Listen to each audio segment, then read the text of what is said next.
Welcome to Savvy Business, Life Unscripted, with your host, Christina Rivera, where our guests share their wisdom and valuable business tips, empowering our audience to expand their personal potential.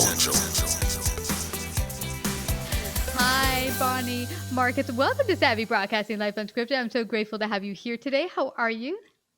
I'm doing well. Yeah, really happy to have this opportunity to speak with you. Me too. I'm so grateful to have you here today. I was just telling you beforehand, during the week, I do a lot of different hats, but this is my fun day where I get to chat with people and connect with them and learn just like my audience. And you're going to talk about your wonderful new book, Not Done Yet. I love it because I am over 50 myself. How women over 50 regain their confidence and claim workplace power is awesome, because that's one thing that I think we begin to feel not as confident as we get older and we see maybe younger people in our workplace come in. We feel like we're maybe not keeping our edge up as more. But what do we have that a lot of younger folks might not have, which is wisdom? Yeah, and experience. And experience. Yeah, and we've learned so many lessons over the years that it's just a shame that we are marginalized and really people don't seek out our opinions anymore and often pushed out the door. Yeah. What is that? The closeout package. Here, just take this nice little severance. You only been here 25 years. Get the heck out.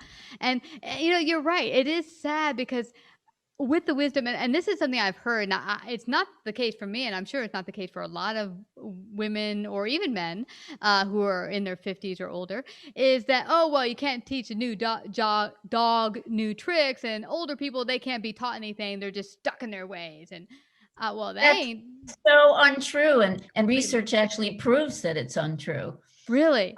Yeah, but I think what we need to do is to stay vigilant and understand that age discrimination and gendered ageism especially is a reality, and we need to keep up on our skills. Yeah, that's a good point. That's to keep up on your skills, because and this is one thing, because not only skills with software and different computer components. I remember entering a company. Oh my gosh, it was at the mid to late 80s, and what was a big winning point for me is I knew nothing about computers, did not own a personal computer, but they had said, in this job I was going for, do you know computers? Well, I said, yeah, I know computers. I've messed on my friend's computer just a little bit. But I said, yeah, I have computer experience. The lucky thing for me is it was a company that just brought computers on. No one knew how to use computers. And you know how it is. Change is scary. So there were all sorts of ages in this company, but no one wanted to touch computers. Like, no, this works better. Why Well, change? you were lucky though, because it was a level playing field, and very often it's not. And as you mentioned, our younger colleagues are perceived to have better tech skills, which isn't necessarily true. But we need to stay on top of things and make sure, even if our company isn't offering us some training, that we seek it out. Yeah.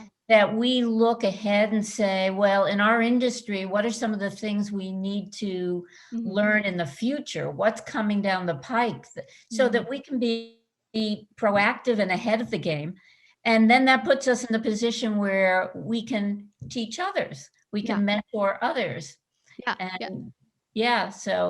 we definitely need to do that.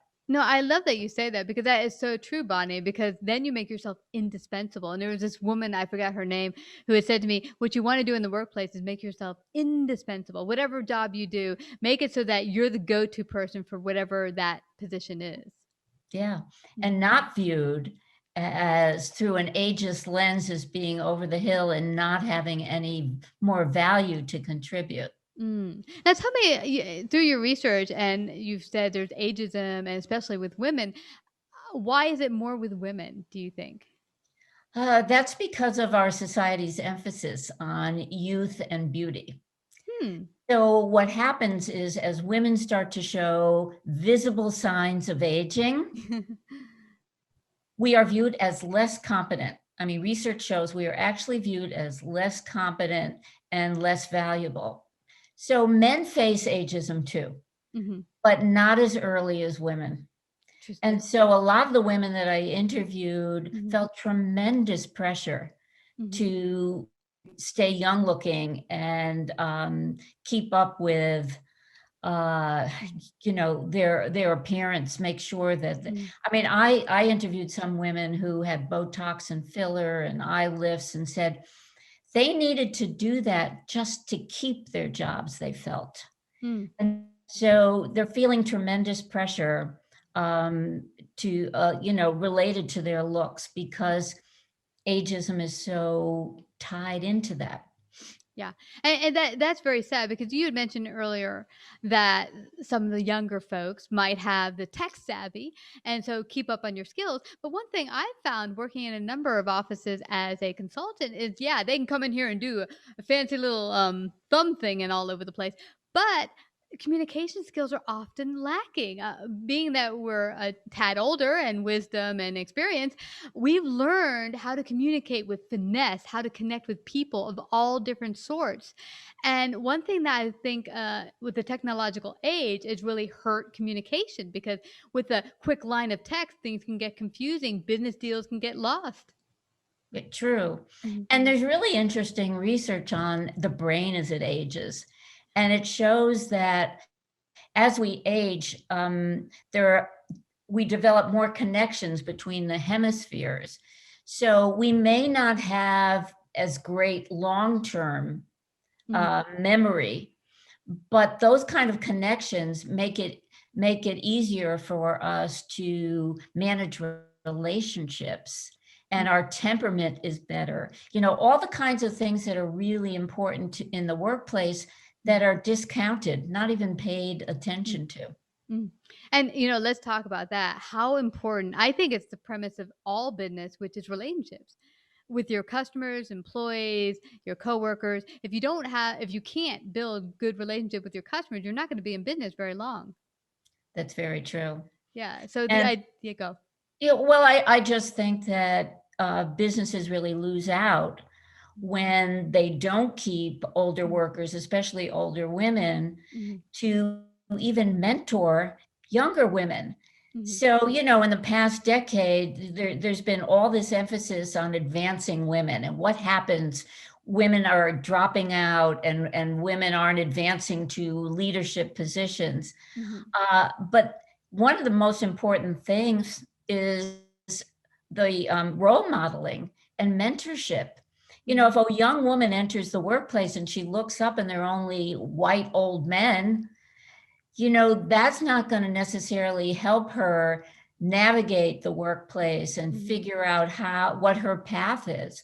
And so it's so short-sighted that we get rid of older women who can be great mentors and role models for their younger female colleagues. Yeah, that is a great point. Now, something came to mind for me as well, Bonnie.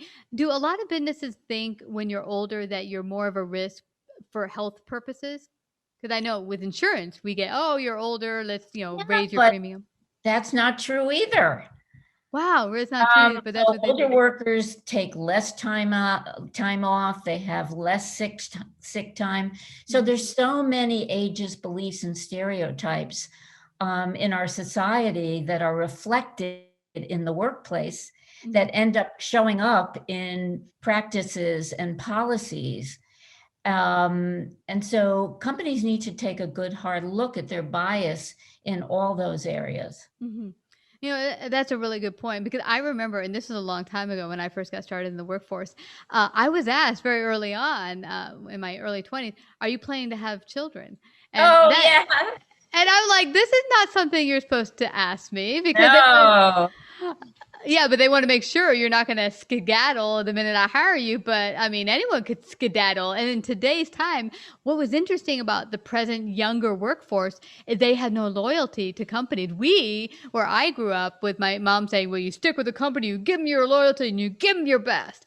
And the younger folks were like, well, let's see, I'll give them about a year, maybe, and I'll move on to my next venture. And so, yeah. True. But I mean, my answer to that would be, well, offer me some flexibility and I will stay through parenting.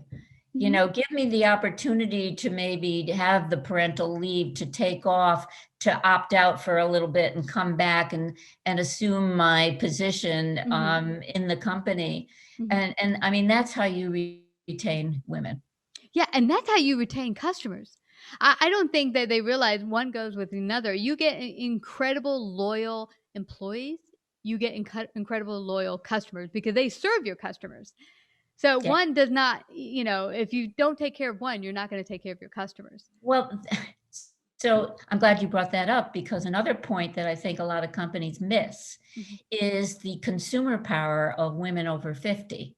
I mean, we hold the purse strings. So women in this age demographic actually make well over 80% of consumer decisions and 89% of luxury item decisions. So if you're designing a product or service, and women are not in this demographic, aren't at the table, and you just have younger women and men, you're going to miss the boat. You're not going to really hit what the wants and needs are of that target audience. It doesn't make sense. No, it doesn't. We need to get down a lot of these misconceptions and myths. But let's start with where they can get a copy of Not Done Yet. I love that title, by the way.